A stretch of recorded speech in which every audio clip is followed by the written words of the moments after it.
Hi students, the next topic that we are going to see in our strength of material is Hooke's law.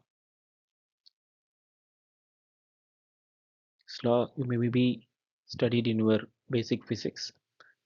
It relating stress and strain.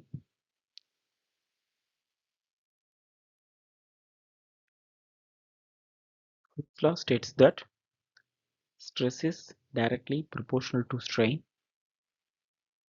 within the elastic limit. So within the elastic limit is very important point in the Hooke's law is concerned. So you know the what is the meaning for directly proportional and indirectly proportional. Here stress is directly proportional to strain. That's all we know. If you want to remove the proportionality, we have to introduce a constant. So stress is equal to constant into strain. So stress by strain is equal to constant. That constant is called elastic constant.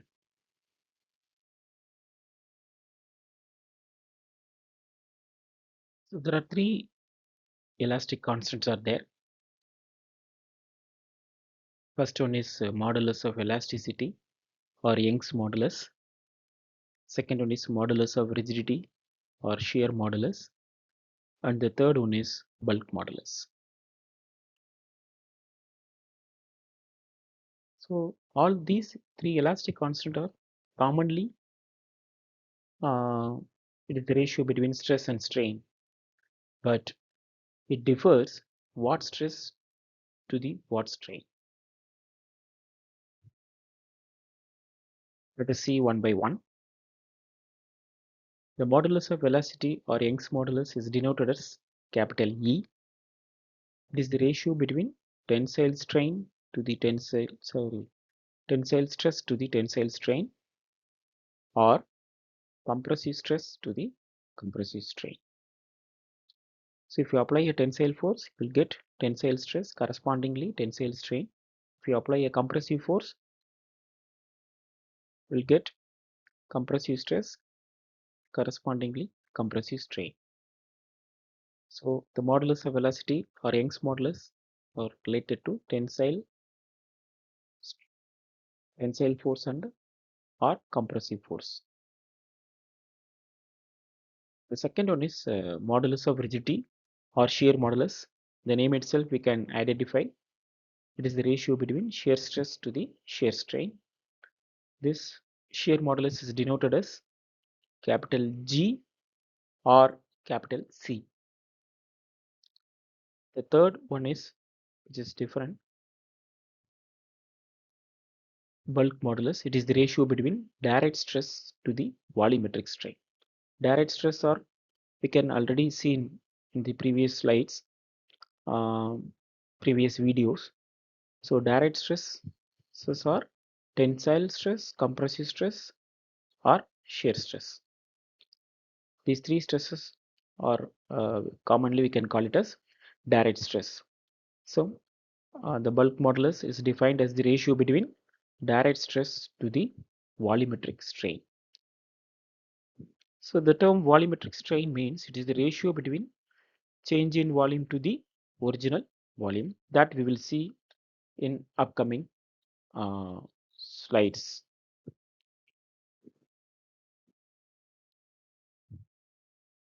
So this is the very important one, the relationship between the elastic constants.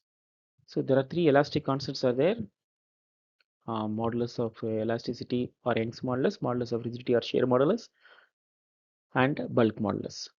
We can relate uh, if you know the one modulus, and we can find out the another two by using this relationship. In this relationship, the main point, the main factor that is connecting the elastic constants is Poisson's ratio. It is denoted as mu.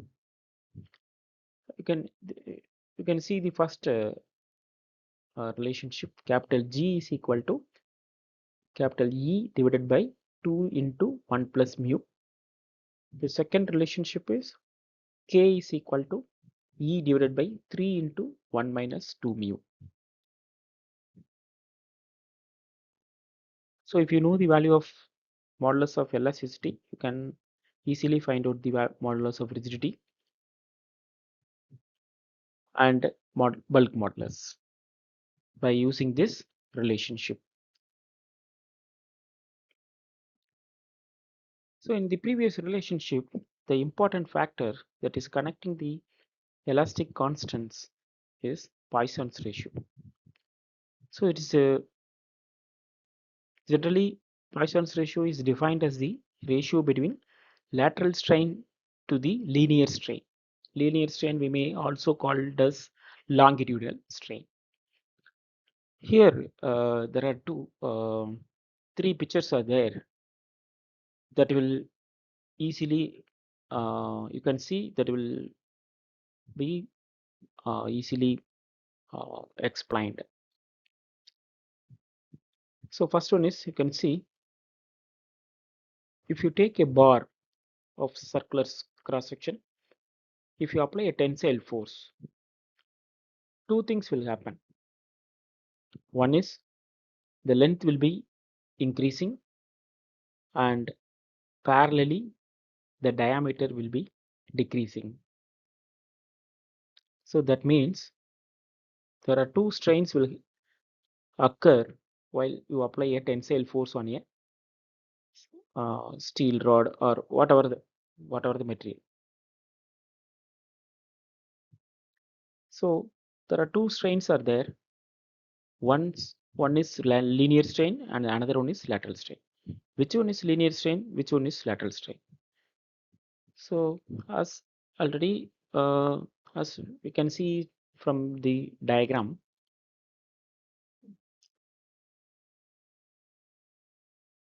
the linear strain is the strain occurs along the direction of force. That means in this case the change in length happened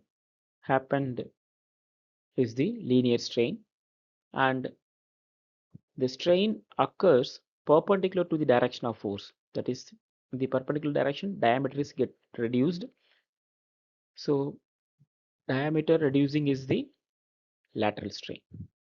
So all of you you must carefully understand this concept.